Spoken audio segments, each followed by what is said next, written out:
Olha só quem apareceu, mas que bom que você veio. Então, vamos agora criar a nossa primeira tabela no banco de dados. Champ aberto, servidor do MySQL inicializado. Posso fechar aqui, ele vai ficar rodando aqui em segundo plano. Ele está funcionando aqui, não tem problema. Vou abrir o meu MySQL Workbench. Vou iniciar aqui minha conexão pelo usuário root, no meu caso sem senha. E nosso banco já está criado, né? Conforme nós vimos no vídeo anterior. O que nós vamos fazer? Ele está aqui, ó, banco aula, mas ele não está sendo utilizado, né? Então vamos usar esse banco, né? Porque eu quero criar uma tabela dentro dele. Use banco underline aula ponto e vírgula, Ctrl Enter. Está rodando a query, pronto, agora estamos utilizando esse banco, né? Nós fizemos aqui um show tables, só para nós ver o que tem no banco. Tem uma tabela pessoas aqui, que eu estava testando algumas coisas nela, tá? Eu vou apagar essa tabela aqui, no seu banco ainda não tem tabela nenhuma, né? Então, drop table pessoas. Vou apagar ela aqui, só para o nosso banco estar limpinho, sem nada, né? Então vou rodar o comando show tables de novo. Agora tables em banco aula, nenhuma. A partir de agora, então, nós vamos criar a nossa tabela. E se você se esforçou lá na lista, você já sabe que para criar uma tabela precisamos do create table, certo? Via de regra, a sintaxe é essa daqui. Eu vou quebrar em linhas para ficar uma organização visual melhor, tá? Dois pontos não, ponto e vírgula. Create table, parênteses, e que será recebido os parâmetros, né, dos nossos campos. E aqui no create table eu tenho que dar um nome para essa tabela. Todo mundo concorda que a tabela tem que ter nome, né? Eu vou criar a tabela pessoas aqui como exemplo, é mais genérico, mas funciona. E aqui eu vou quebrar as linhas de forma de criar essa estrutura. Conforme visto em modelagem, né, toda tabela tem que ter um campo de identificação. Aqui nós vamos chamar ele de ID. Esse ID você pode chamar ele de código, de identificador. Eu particularmente gosto de chamá-lo de ID porque é pequenininho e eu entendo que ele é o único campo identificador da tabela. O que esse ID ele é? Ele é um campo inteiro. Então primeiro nós passamos o tipo de dado dele, né? Ele é um campo int. Apenas isso daqui bastava. Eu havia comentado no atendimento síncrono que existe o autoincremente, né? O que o autoincremente faz? Toda vez que você inserir um registro na tabela, isso daqui na parte de insert into, eu vou explicar melhor, mas ele vai colocar um número automaticamente na chave primária e ele vai incrementando, né? Por isso que é autoincremente. Ele vai automaticamente incrementando um valor ali para o ID. Então você começa inserindo, o primeiro registro vai ser 1, o segundo 2, o terceiro 3 e assim sucessivamente. Esse campo aqui nós não vamos inseri-lo ele no nosso insert, tá bom? Então, para isso eu vou colocar isso daqui, autoincremente. Ele vai ser autoincremente e ele também vai ser primary key. Ele vai ser chave primária, certo? Algumas pessoas vão lá e definem o ID, depois lá embaixo coloca entre parênteses e diz que ele é uma primary key, que ele é uma chave primária. Eu faço assim porque é mais fácil, é mais simples. Se nós fôssemos criar uma tabela apenas com esse campo, bastaria isso. Mas no nosso campo de pessoas não tem só isso, né? Nós vamos adicionar alguns campos a mais. Beleza? Então o que eu vou fazer? Vou separar por vírgula e vou criar um novo campo. O que mais que uma pessoa pode ter, né? Ela provavelmente tem um nome, né? E o que é um nome, né? É um varchar. Um varchar de quantos caracteres? Acredito que até 80. Acho que 80 é um número bacana para caber o nome de uma pessoa. Acho que até muito. E aí, pessoal, isso daqui é legal porque tem muita gente que não sabe. Pensa assim, eu vou criar o banco vai ficar pesado se eu colocar muitos caracteres e tal. Você pode colocar aqui um varchar de 200. Porque o seguinte, como que funciona? Você vai lá e fala para o computador, olha, aloque aí um espaço que caiba até 200 caracteres. Só que se o seu nome tem só 30 caracteres, ele não vai ocupar esses espaços do varchar com o restante dos números ali, com o restante dos 170 caracteres que você pediu para reservar.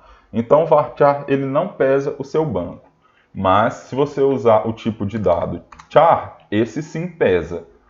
Mas o varchar não. Você pode usar apenas 30 caracteres desses 200, que ele não vai te pesar. Mas assim, colocar 80, 90 é o ideal para você limitar também, né? Porque a pessoa às vezes quer sacanear o seu sistema, ela vai lá e coloca um nome muito grande, etc. Eu acredito que 90 seja o ideal, que caiba sim. E agora eu preciso de mais um campo, né? Vamos colocar pelo menos data de nascimento, CPF, telefone. E aí, pessoal, para você criar um campo obrigatório, você tem que dizer que ele não é nulo. E como que você faz isso? Você coloca o not null. Você fez isso daqui, esse campo ele não vai aceitar ficar em branco no banco de dados. Em branco ele fica, mas ele não fica nulo. Existe uma diferença aí entre branco e nulo, entre vazio e nulo, mas ele não pode ser nulo esse campo. Então, vírgula e o nosso próximo campo agora, né? Que pode ser a data de nascimento. Então, data, nascimento. E qual que é esse tipo de dado, né? Date. É obrigatório a pessoa ter data de nascimento? Olha, eu acho que todo mundo tem, né? Mas vai da modelagem do seu sistema, né? Talvez não seja obrigatório a pessoa preencher a data de nascimento dela, né? Aqui, no caso, eu vou deixar como obrigatório, colocar um not null, para os nossos exemplos futuros de insert, tudo bem? E aí, o que mais que eu vou colocar? CPF. CPF ele é um campo numérico, né? Ele pode ser int? Pode. Só que assim, tem um limite de tamanho que o inteiro suporta. Dependendo se o número for muito grande, nós temos que utilizar um big int, um long int, alguma coisa que caiba mais números. O que é que eu costumo fazer com esses campos numéricos, tipo CPF e telefone, que são grandes? Eu coloco eles como varchar. Por quê, pessoal? Se um dia você tiver um problema de ter que alterar todos esses dados, é mais fácil. Quando você vai usar int? Quando você precisar de fazer alguma operação matemática, aritmética com esses dados. Então, assim, você não precisa de somar número de CPF. Você não vai somar um número de CPF de um cliente com o número de CPF de outro cliente, né, o número de matrícula de um aluno com outro aluno. Então, o que eu faço? Como eu não vou fazer nada matemático com isso, eu coloco um varchar. Tá? E o CPF tem quantos dígitos? 3.3.3 deu 9, tracinho mais 2, 11 dígitos. Né? Então eu vou colocar um varchar de 11. Aqui vou aceitar somente números. Eu não quero ponto e eu não quero aquele tracinho que separa. Eu quero apenas os números. Então o CPF é um varchar de 11 também. Esse daqui eu não vou colocar ele obrigatório. Não preciso colocar o nosso CPF obrigatório aqui no sistema, porque depois nos inserts nós vamos deixar de preencher alguns CPFs. E também tem o telefone, né? O telefone também eu vou fazer a mesma coisa. E aqui já aconteceu de ter problema de você ter que resolver.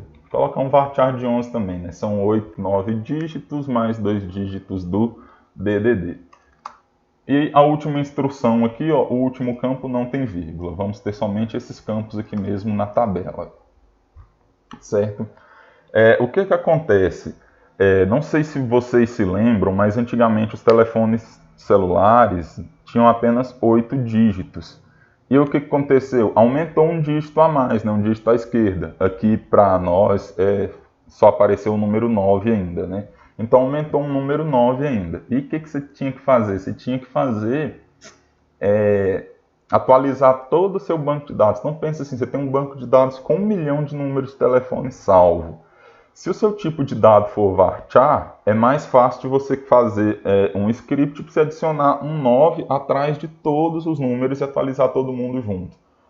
Utilizando um campo inteiro, já é um pouco mais difícil, tá? Então assim, a dica que eu dou, tá? Isso aqui é como pessoalidade mesmo, utilizem campos varchar em campos que, por mais que eles sejam numéricos, mas que você não vai fazer soma com eles.